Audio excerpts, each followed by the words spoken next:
It's good to be home. Y'all know I get a little emotional every now and then, especially when I am here in Texas and here with my people. My people, you are my people. My mom is here as a state representative. What happened?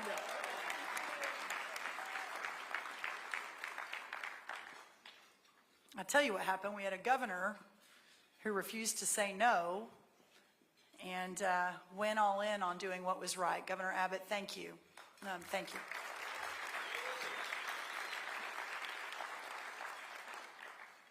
Well, Governor Abbott is extremely gracious because I have jumped in front of his keynote, and I don't want to take any of your time, Governor, but man, I had this little window of time in the week. I was confirmed on Thursday, which seems like 2 years ago.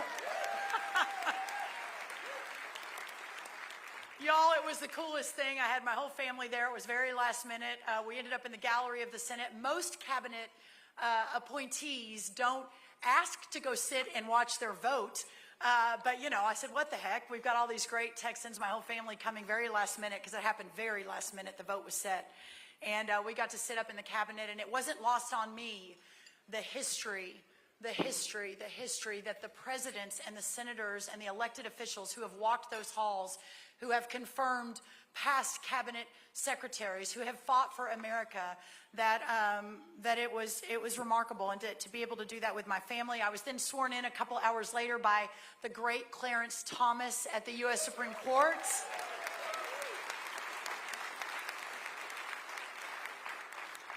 And then I immediately went to the USDA and got rid of all the DEI programs, finished all the gender ideology. Said, we're going to right this ship. Those 978 DEI programs, gone.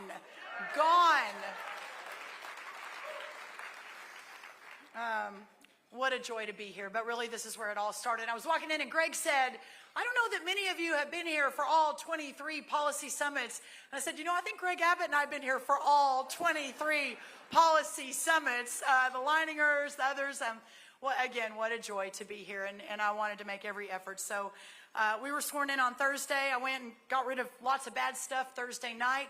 We headed to Kentucky on Friday. It was really important to me that we get out of Washington in those first 24 hours and we say, America is back. And we are in Washington to support you, the people, that I am, as your 33rd Secretary of Agriculture, will never forget and will in fact put first always our farmers and our ranchers, but everyday Americans that have been lost, not just in the last 4 years, although the last 4 years have been a bit of a disaster. Would y'all agree? My goodness gracious. But really over the course of history. We had that small pause during President Trump the first time, but to be in Kentucky with great American farmers and ranchers on Friday and Saturday. We then went to Kansas on Monday. Yesterday we were in Missouri. I'm kind of popping in and out of Washington, getting rid of more bad stuff in between the different state visits. But to be here with all of you is just so full circle for me. And I'm so grateful. And Governor Abbott, when I left 7 years ago and walked away from the Texas Public Policy Foundation, well, I mean, not really. I never really go away, do I, Greg? But officially walked away to join the last White House. I knew that we had basically one more shot to save this country. And I knew that Texas was in such great hands, first with my people at the Texas Public Policy Foundation, for whom I had served for 15 years before I walked away to go to the White House, but also because of this governor who has been bold and fearless and courageous. And I am forever, forever grateful that we keep putting Texas and making Texas the model for not only America, but for the world. And Governor Abbott, you have done a remarkable job in that. And I mean that so sincerely. Thank you. Well, I look out across all of you here and you who have come, most of you from Texas, many of you, though, from America to see how we do it here in Texas, and even a few of you from across some great oceans all across the world. And I see the success of a vision that was incepted long ago.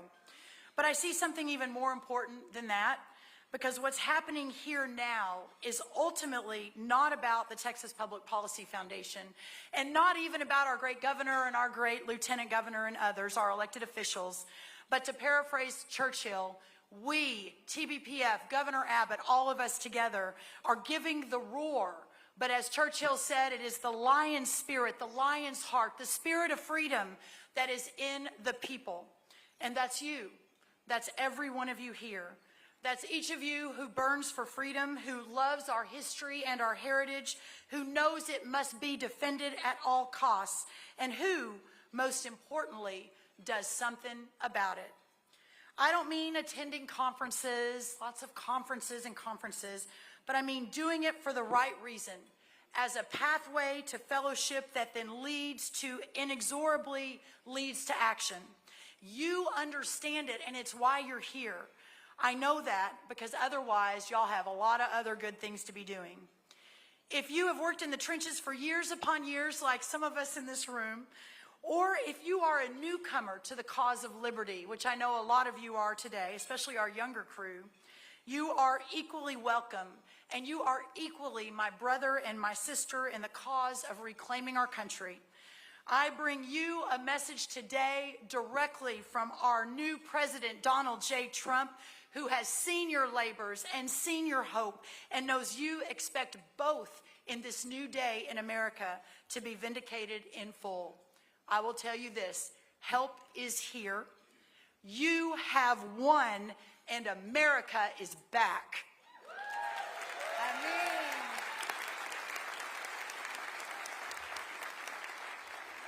And you know, it doesn't mean that there isn't a tremendous amount of work to do, because there is. There's a lot of it. A huge, huge amount to be able to sweep away years and generations of the left's ceaseless efforts to undermine our republic and end our way of life.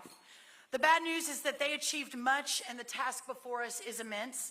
The good news is our president is with us. Our hearts are strong, and we are Americans. Let me be more specific for this room and this audience only. Don't tell anyone, but what I'm about to say I think is kind of amazing. We here in Texas are the most American Americans.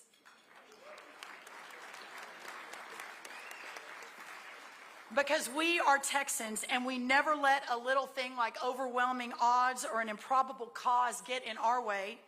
After all, think back to the year of our independence. Think back to 1836. Remember how many battles the Texans won that year. None of them except one. Texas lost every battle except that last one, and then that won it all. Our president is, of course, a native New Yorker, and you'd think that would be about as un-Texan as it gets. No offense to my friends from New York. But let me tell you, from now nearly a decade of working with him, that he has the biggest Texan heart.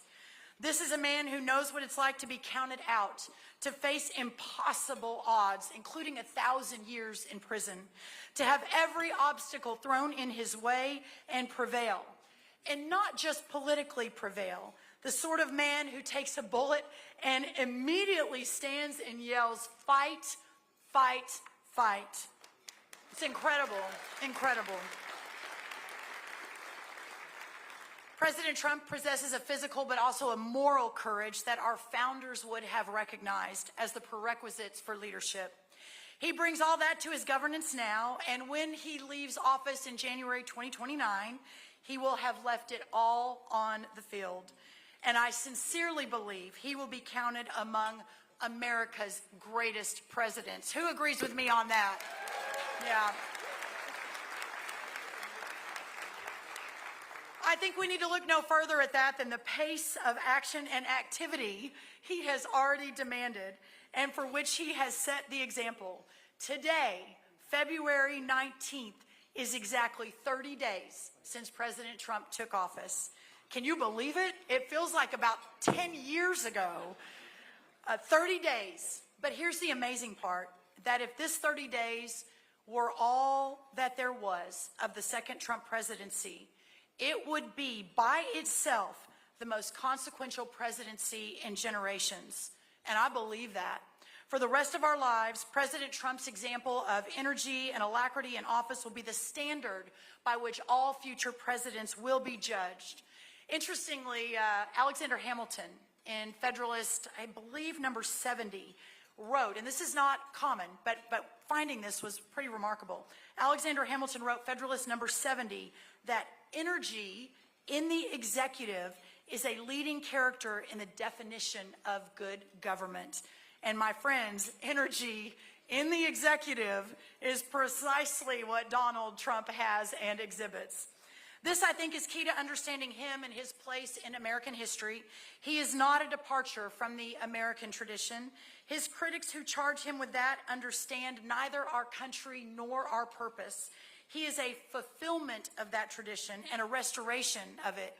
It is no accident in that light that the coalition he now brings together in this decade is a reassembly of the original Republican coalition of the 1850s. Working men from all ethnicities and backgrounds dedicated to the principles of free soil and free labor, and endorsing a suite of policies that in the 1850s included national greatness, territorial expansion. That one's pretty great, isn't it? The Gulf of America, the 51st state. I mean, can't make it up. A robust tariff regime, a strong military, and American supremacy. And of course, a definitive focus, and I'm going to kind of wrap here with this since it's my new role, 6 days in, a definitive focus upon agriculture as the foundational enterprise and constitutive pursuit of our republic. What a blessing. That program, my friends, is Trumpian, but it is not just that. It is Lincolnian. It is Jacksonian, it is Jeffersonian, and maybe even most of all, it is Hamiltonian. But here's the point. The presidency of Donald J. Trump is as American as it gets. In fact, it was precisely that original American Republican coalition of the 1850s, when in power in the 1860s, established the United States Department of Agriculture, which it is now my privilege to helm. Our founders understood that ag and its way of life is essential to the sustenance of our democratic values and civics. They knew that the American that works the land, that survives on his own labor, that is inviolate in his home and his work, that is independent in his daily life, and that must govern himself in the best vision of our American founders. My friends, we have a lot of work to do to take this country back. We are 30 days in with a lifetime and lifetimes to go, with leaders like President Trump and Governor Greg Abbott, with organizations like the Texas Public Policy Foundation, with people like you who are unwilling to ever take no for an answer, even in the most improbable causes, which is saving the country, that we will win. God bless you all. God bless America. Thank you so much. What a joy to be home.